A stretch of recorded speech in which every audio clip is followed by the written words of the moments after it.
Matt Crafton says there's two sides to every story. 3, 2, 1.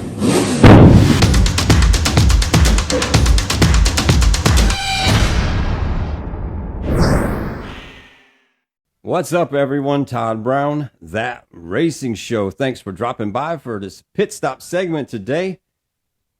Matt Crafton issuing his statement last night with his side of the story about what happened between him and Nick Sanchez. We're going to get to that here in just a second. But first, I want to start out with some update. This was Greg Van Alst. Obviously, a really, really hard impact here. He was sent to the hospital as well, and Greg got the news that he had suffered a broken vertebrae. So our thoughts are with Greg for a speedy recovery to get back out there racing. Not the way that he wanted to finish this year, especially after winning at Daytona and ARCA Series before jumping over into the truck the second half of the season. So, again, this is a guy that people like because he's just a regular guy out there racing, and wish him a speedy recovery. Now on to the big topic that so many people have been talking about since Saturday. This is obviously the battle between Matt Crafton and Nick Sanchez that took a wild turn on the racetrack and took an even bigger turn after the race in the garage area. Now, if you're not familiar with this, kind of had to be living under a rock because this has been so much talk, but there was a fight between these two in the garage area following the race, and Nick Sanchez looked to take the brunt of the punishment, I guess the best way to say it, in that situation. And after that, he was able to do an interview post-fight, I should say. And luckily, they got him all cleaned up, and he was in good spirits, and everything seemed to be good. But he gave his side of the story, where he says that he was tapped on the shoulder and sucker punched by Matt Crafton. And that's where everything was left with so many people in their minds. If you've not seen my previous episode on this, you can check it out on the page. And had a lot of comments. People had their own opinions on what happened. But I always say that I think there's two sides to every story, obviously. And I was really curious to hear what Matt's side was. And Matt issued his statement. So let's take a listen to this. Here's what wasn't caught on video. First, let's address the sucker punch. Before the cameras started rolling, I approached Nick and said, "Hey." When he turned around, I said, "What the bleep?" To which he looked right at me and threatened me. That is when it all went to hell. I had his attention. Words were exchanged, all before anything physical took place. So I did not sucker punch the guy. There may not be video, but there were plenty of eyewitnesses. Second, what people don't take into account is that he all but sucker punched me at 200 miles per hour. The way he pushed my truck gave me no ability to get out of the situation, and he was told multiple times during that race, the way he was pushing people was going to cause a wreck and going to get people hurt. There is a consistent pattern of certain drivers having a lack of respect on the track, and it was time for someone to say something. Am I proud that it got physical? No, but last time I checked, everyone on that track is a grown adult. If a man looks at me and threatens me, I'm going to react, especially when tempers are already flared from being wrecked on the track.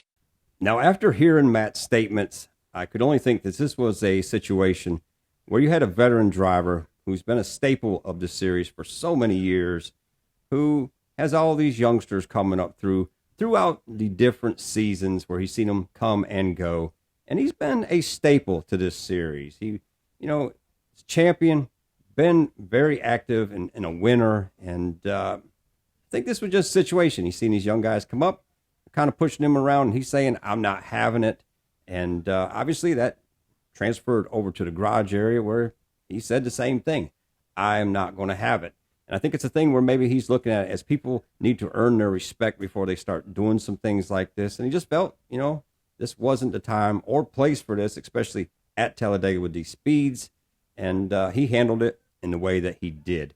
Now, I do think there's so many different things that are going to come out about this still as the week goes on. Been very curious if there's going to be any suspensions or any penalties that come from this. And I think we're going to get more on each side of the story so we can build a better picture of what really happened, because I do think everybody kind of maybe, I ain't going to say they exaggerate, but they might push the reality just a little bit with their story. But hopefully it all comes together so we do get a good idea of what happened. I'm sure NASCAR stepped in there to get the reality out of everybody, and I think their decision will tell a lot of the stories about what really did happen. And either way, it's going to provide for some really great racing for the rest of the season. See what these guys do on the racetrack together. And, hopefully nothing bad comes of this. It just turns into some good racing going into the championship. Now, I do have to say this, though. Matt Crafton, if he ever decides to retire from NASCAR, I think has a pretty healthy future with training for some MMA fights here. Maybe needs to get with Jeffrey Earnhardt, do a little training, because, man, if that was one punch that did that. I watch a lot of UFC and MMA, and that right there is a one-hitter quitter. That's pretty brutal right there if that's only one punch. So that's why I say I'm very curious to hear what all did happen, if other people were more involved in it or threw punches. And, I think this is all going to come out here really, really fast. But anyways, looking forward to the Roval this week right here in my backyard. And, I'm going to be doing everything that I can to bring everything that I can to you this week. So if you like what we're doing here, please hit that subscribe button, give us a like, and keep up with everything that we got going on here, because definitely love to talk racing with you.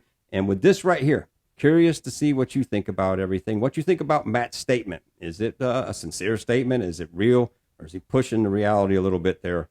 But anyways, please throw them statements down below. Let's talk about this. And to everybody who replied to the last episode and made comments, love it. Love to talk about all this with you. So anyways, hope everybody out there is having a great week. As I say, a lot of things to come this week. So keep up with everything that we're doing. And as always, we'll see you at the checkered flag.